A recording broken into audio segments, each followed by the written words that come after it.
it's not fun being a bridesmaid. You never live it down. And so, but yeah, it still hurts. It does. The team we had in 75 was young, had a great team, and after 75, we thought we'd be in 2 or 3 World Series in the next 5 years, and 11 years later. Yeah. It's hard to get there. Evans rips it toward left field. High she goes, and see you later, baby. Grand slam.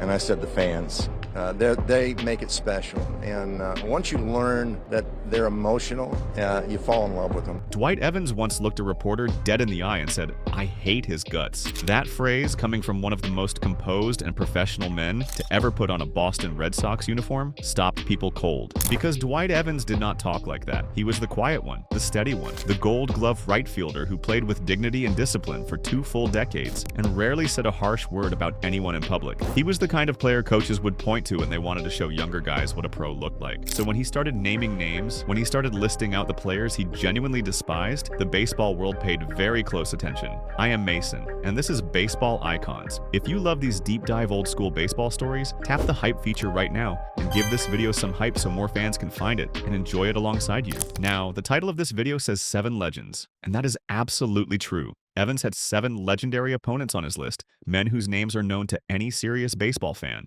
But before we get to any of them, we have to talk about the one man who was not a legend at all. Because without this man, and without one single pitch on one specific night, the hate list might never have been built. His name was Mike Parrott. He was a pitcher for the Seattle Mariners. And on August 28, 1978, he threw a fastball that changed the entire direction of Dwight Evans' career and, in a real way, shaped who Evans became as a competitor. It was the 7th inning at Fenway Park. The Red Sox were in a pennant race, battling the Yankees for first place in the American League East. Evans stepped into the batter's box just like he had done hundreds of times before. Parrott wound up and delivered. The pitch did not break toward the strike zone. It came directly at Evans' head. Evans had no time to fully get out of the way. The ball struck him in the head. He was unconscious before he hit the dirt. Players from both teams froze. The crowd at Fenway went silent in a way that stadiums only go silent when something truly frightening has happened. Evans had to be carried off the field by his teammates. He was taken to New England Baptist Hospital that night and kept for observation. Doctors examined him. The injury was serious. And here's the part that speaks to the culture of that era.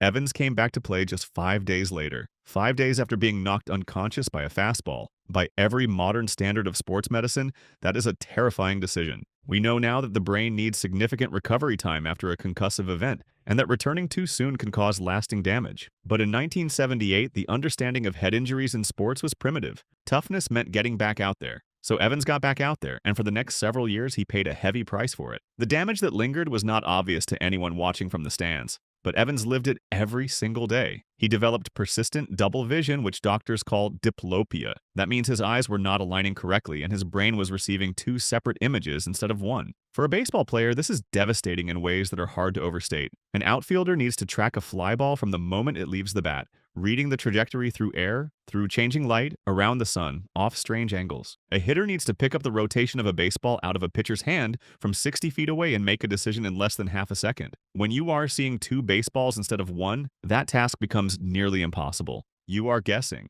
And guessing does not work against major league pitching.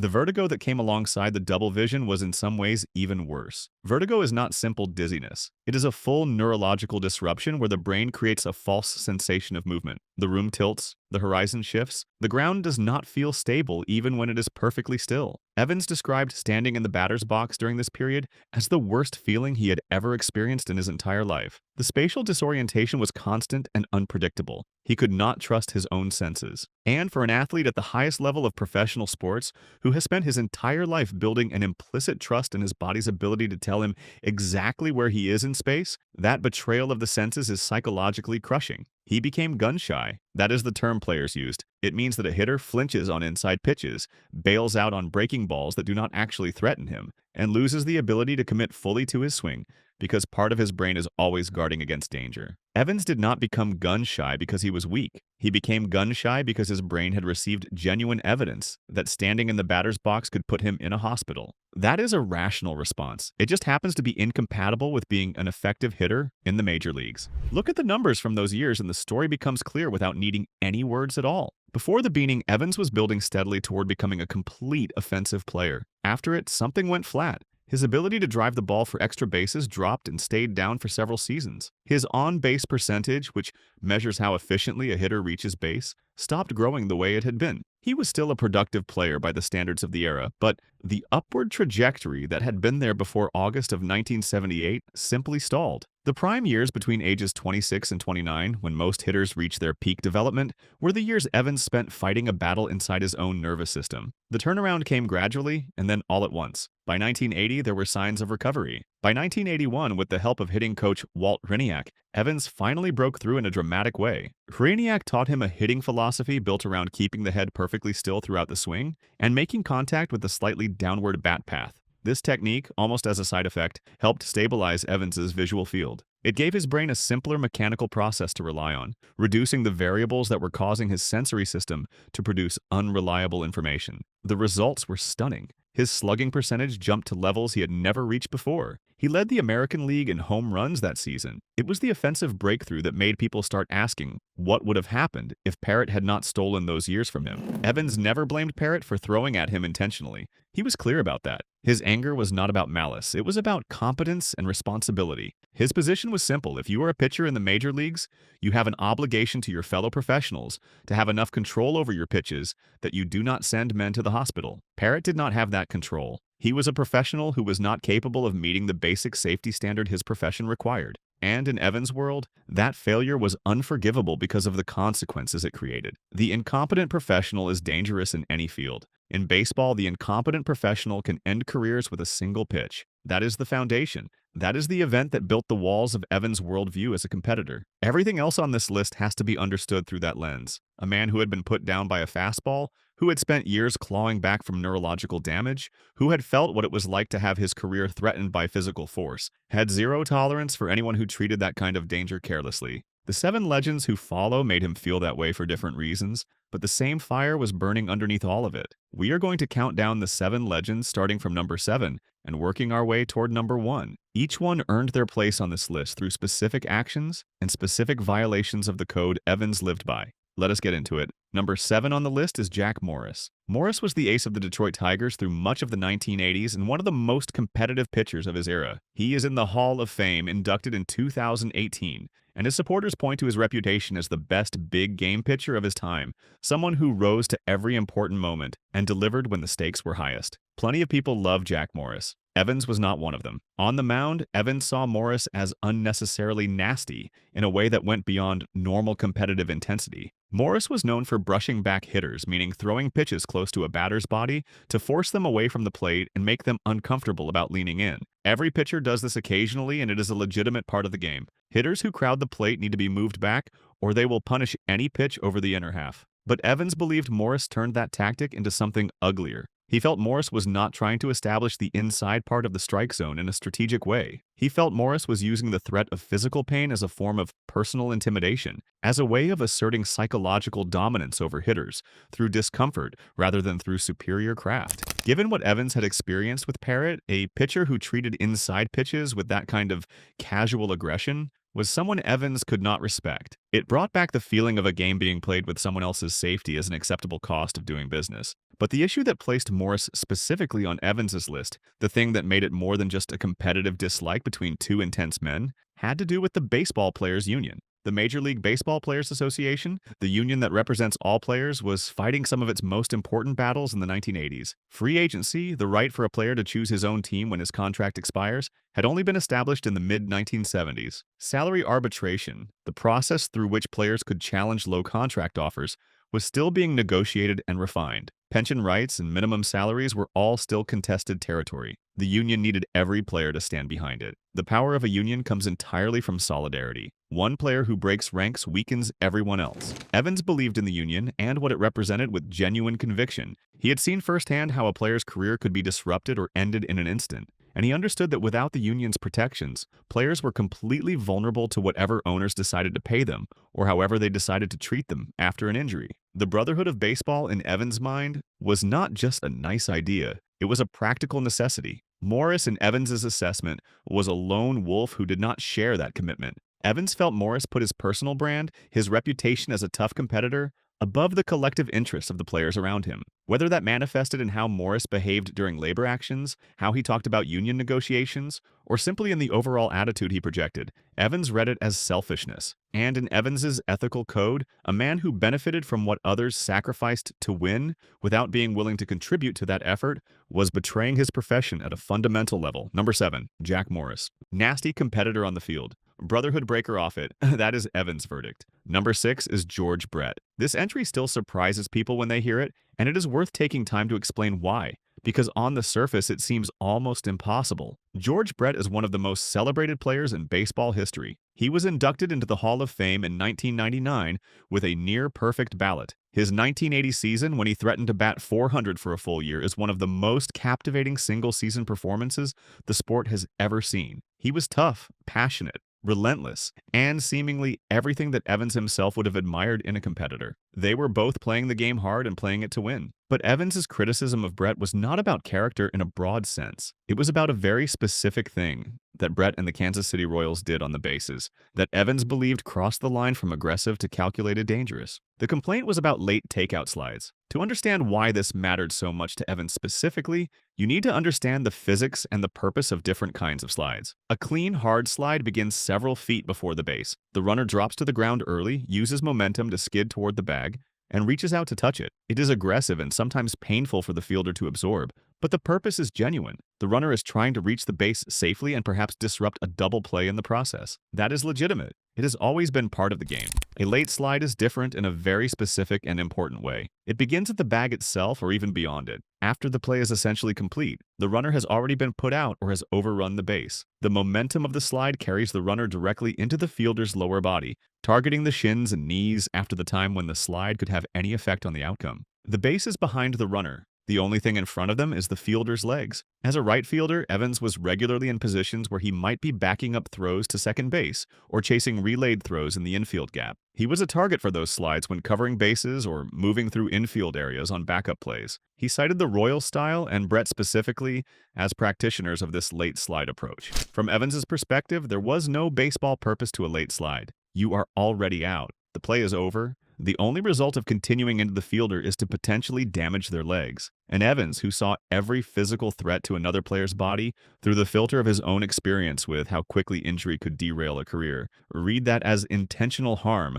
dressed up to look like hustle. A player can be genuinely great and still do dirty things. That was Evans' point about Brett. Greatness at the plate did not earn you a pass for how you behaved on the bases. And the reputation for playing hard did not excuse you if that hardness came with a calculation to hurt the men standing in your path. Number 5 is Al Cowins. Cowins was an outfielder who played for the Kansas City Royals and later the Detroit Tigers, among other teams. He was a fine player who had some excellent seasons and won a Gold Glove of his own. But for Dwight Evans, the name Al Cowins was attached to one specific moment that Evans described with a word he almost never used about another professional player. Evans called what Cowins did gutless, public, direct, unambiguous. That word from that man carried enormous weight. Here is the timeline. In 1979, Ed Farmer was pitching for the Chicago White Sox. Cowins was playing for Kansas City. Farmer threw a pitch that struck Cowins in the face and broke his jaw. That is a devastating injury, painful and frightening, and requiring weeks of recovery. Cowins was furious. Everyone who played the game understood that. But then came 1980. Both Farmer and Cowins had moved to the Detroit Tigers. They were now teammates on the same roster. And one afternoon during a live game, Cowins came to the plate and hit a routine ground ball. Farmer was covering first base to receive the throw from the infield. Instead of running through the bag the way every base runner is taught to do, Cowins turned directly toward Farmer and attacked him from behind. He tackled the pitcher from the back while the pitcher was completely unaware that anything was coming, during the middle of active play with the ball still in motion. For Evans, this broke 2 separate rules of the code he lived by, and breaking one would have been bad enough. The first violation was the waiting, a full year. That was not a moment of passion. That was not heat rising up in the middle of a game. That was a planned, premeditated attack. Cowins had sat with this for 12 months and decided exactly when and how to act. That kind of cold calculation transformed what might have been understandable into something calculating and predatory. The second violation was the attack from behind. This was the one that made Evans use the word he used. In the culture of the game as Evans understood it, if you had a grievance with another player, you confronted him.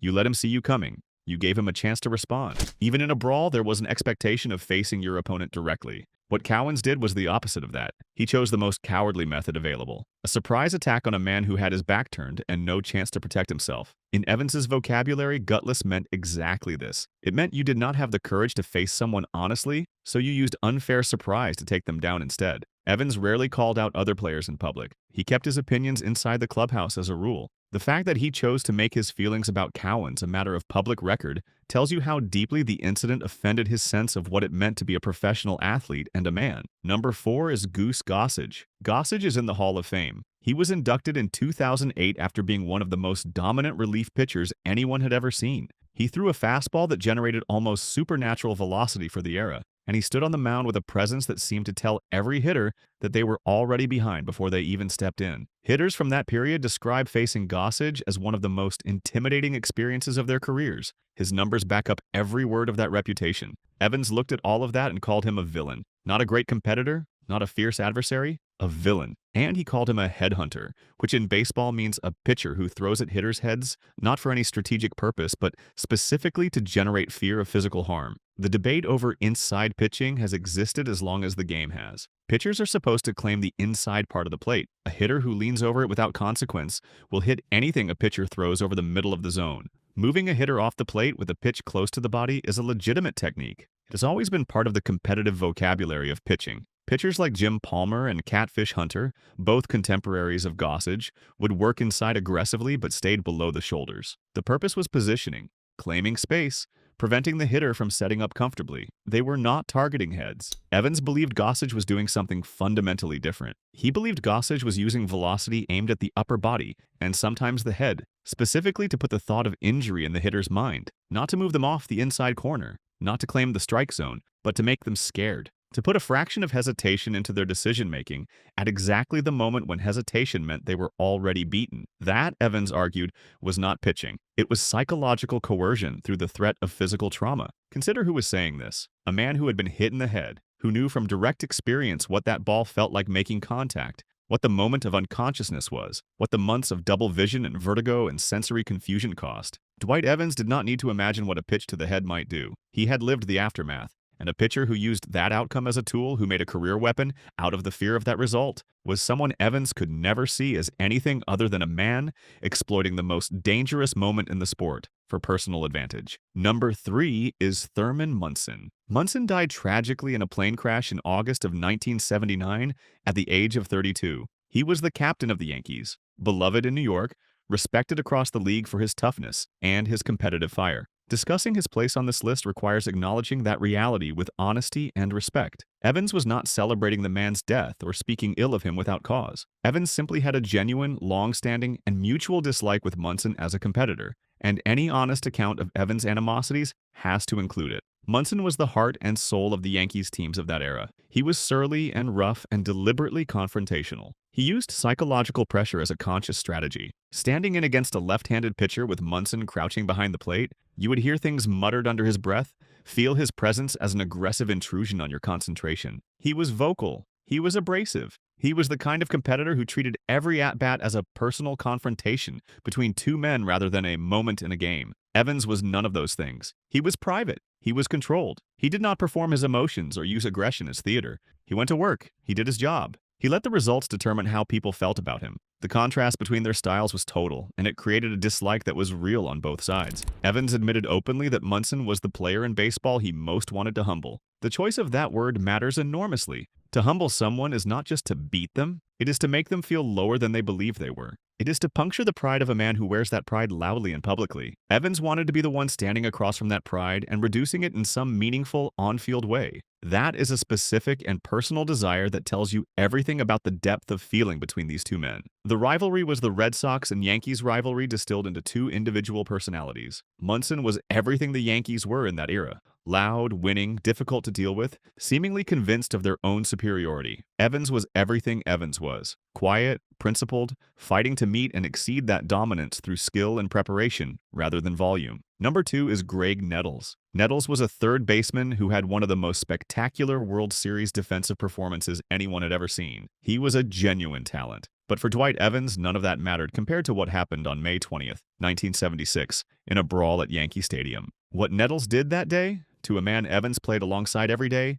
stayed with Evans for the rest of his career without softening or fading. The fight began when Lou Piniella ran into Carlton Fisk at home plate. Both dugouts cleared, players from both sides poured onto the field. These moments were part of the culture of the era, and everyone understood the unwritten rules of how a baseball brawl was supposed to work. You pushed, you grabbed, you maybe threw some punches, and crucially, you fought without trying to permanently injure anyone. The point was to express and release the tension that had built up, not to end careers. Nettles grabbed Red Sox pitcher Bill Lee, who was a left-handed pitcher known as Spaceman, and slammed him to the ground with his full weight landing on Lee's throwing shoulder. The shoulder injury Lee suffered was severe. It damaged the structure of the joint badly enough to alter the remainder of his career. For Lee, a pitcher who relied entirely on his ability to locate his pitches precisely, a healthy throwing shoulder was literally everything. Nettles attacked that specific, vital thing. He did not punch Lee. He did not push him away from the fight. He targeted the instrument of Lee's livelihood and tried to destroy it. Evans watched it happen from close range, and it locked itself into his memory as a permanent marker of what Nettles was and what the Yankees were capable of. The brawl was already understandable to Evans as an expression of tension. What Nettles did was something else entirely. It was an attempt to take away a man's ability to play baseball permanently. In a competition, you try to beat your opponent. You do not try to eliminate their capacity to ever compete again. The line between those two things was sacred to Evans. Nettles crossed it completely. Number 1 on Dwight Evans' list is Lou Piniella, and this one makes sense on every level when you trace it all the way through. Piniella started the 1976 brawl with the collision at home plate. His actions on that day set in motion the chain of events that included Nettles injuring Bill Lee. But the reason Piniella sits at the top of this list is not just about that day. It is about what Piniella represented to Evans on a much larger scale. Piniella was everything about those Yankees teams that Evans could not stand. He was loud. He was emotional and demonstrative in ways that Evans found showy and undignified. He was aggressive and confrontational as a personal style, not just as a competitive strategy. He made everything feel like a battle of personalities rather than a contest of baseball skills. When Evans thought about everything he disapproved of in the Yankees of that era, Piniella was the most visible human face of it.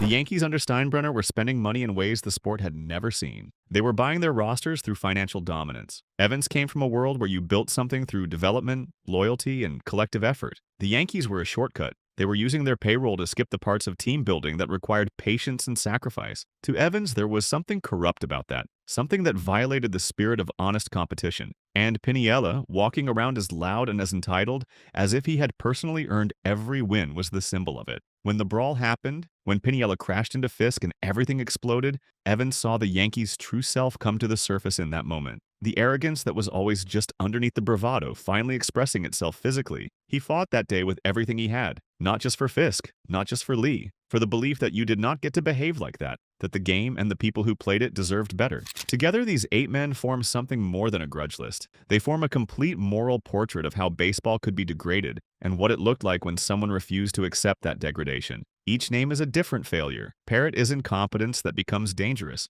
Piniella and Munson are arrogance wearing a champion's uniform. Nettles and Cowins are cowardice disguised as physical toughness. Gossage is intimidation dressed up as skill. Brett is dirty play hiding behind a reputation for hustle. And Morris is selfishness that takes what others built without contributing to it. Dwight Evans sat across from all 8 of them in the American League for years. He stood in against them, stood beside them in near proximity during some of the most heated moments in the sport, and he never looked away from what he believed they represented. He held a standard. He measured himself against it. He measured them against it. He found them lacking. His own numbers stand up to serious scrutiny. His career WAR of 67.2 ranks him favorably against several of the men he despised who wear Hall of Fame plaques. His 8 Gold Gloves say that for 8 different seasons, the voters believed no right fielder in the American League was better with a glove than Dwight Evans. His 385 home runs were the product of a hitter who rebuilt himself from the ground up after suffering a brain injury that would have ended many careers. The Hall of Fame has not given him a plaque yet, though he is currently in the consideration pool for the Modern Era Committee. Whether that recognition comes or not, the career was real, the character was real, and the code was absolutely real. He loved this game at a depth that few players ever reach. He loved it enough to be genuinely angry when the people inside it treated it carelessly or dishonestly. That anger, properly understood, was not bitterness or jealousy. It was respect for something he believed in being violated, and these 8 names were the violations he could never let himself forget. That is what made Dwight Evans who he was. Not just the defense, not just the eventual power numbers, not just the longevity. It was the refusal to pretend that things were fine when they were not. The refusal to look the other way when someone crossed a line that mattered. The willingness to say, I hate his guts about a Hall of Famer because he believed the Hall of Famer had done something wrong. That kind of conviction is rare, in baseball and in life, and it is worth remembering. But consider what this era of baseball actually looked like for the men who played inside it. The American League East in the 1970s and early 1980s was one of the most claustrophobic, pressure-filled environments professional sports has ever produced. Teams played each other 18 or 19 times per season. Before the expansion of the playoff format, finishing second in the division meant nothing at all. You either won the division or your season was over. That winner-take-all pressure created a specific kind of intensity that is hard to fully appreciate from a modern perspective when multiple wildcard teams go to the playoffs every year. In that environment, Evans saw the same faces over and over again throughout every season, year after year. Piniella across the diamond, Munson crouching behind the plate, Gossage warming up in the bullpen for the ninth inning, Nettles at third, spinning that famous glove. These were not distant rivals he encountered a handful of times. They were regular fixtures in the compressed geography of his professional life. The familiarity did not breed tolerance. It bred a very precise and detailed contempt. The Red Sox and Yankees rivalry of those years was personal, in a way team rivalries rarely become. The 1978 pennant race, which ended in the famous one-game playoff that broke the hearts of Red Sox Nation, was a year Evans spent compromised and fighting his own body after the Parrott beating. The Yankees won that year, and Evans watched it happen while seeing double and trying to keep the horizon line from tilting on him. Think about what that combination must have felt like.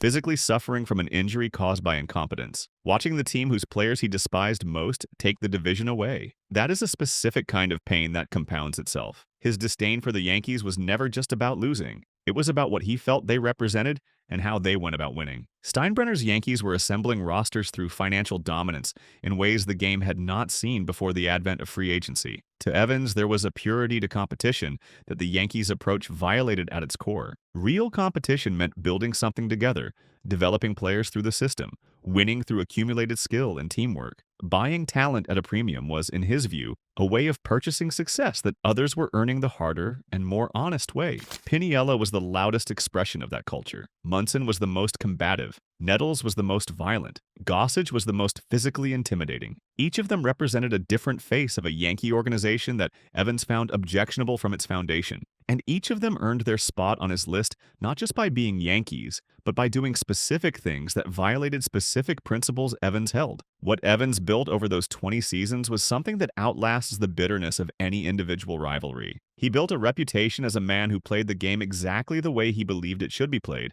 and who held every opponent to the same standard he held himself. He was not asking for perfection, he was asking for honesty, competence, safety, and solidarity. Those were not complicated demands. They were the foundation of what professional competition was supposed to mean. The fact that several of his antagonists ended up in the Hall of Fame while Evans himself waited years for serious consideration is one of the genuine ironies of baseball history. Brett, Gossage, and Morris all received their plaques. Munson might well have joined them if not for the tragedy of his death. Evans, whose career numbers compare favorably to all of them, spent years on the ballot without the recognition his supporters believed he deserved. He is currently being considered through the modern era committee process, which gives the Hall another opportunity to correct what many serious students of the game view as an oversight. But here is what matters more than any plaque or any vote. Dwight Evans played baseball for 20 seasons with a complete understanding of what it cost him, what it demanded of him, and what it was worth to him. He played through a brain injury that would have ended most careers. He rebuilt himself from the ground up in his late 20s and became a more dangerous hitter in his 30s than he had been in his mid-20s, which is almost unheard of in the history of the sport. He won 8 Gold Gloves. He was there every day doing the work, honoring the game. And when he looked around the field at the men who were not honoring it, he said so. He did not stay quiet out of professional courtesy when he believed something important was being violated. He held a line. He named names. He used harsh words when harsh words were the only honest response to what he had seen and experienced. That is not bitterness. That is character. Those grudges were not petty, they were principled. And the game was better for having a man like Dwight Evans inside it, watching carefully, holding everyone to a standard he had paid a real cost to maintain. He gave everything the game asked of him. He asked the same of everyone around him. That was always Dwight Evans. The game rewarded him for it in the end.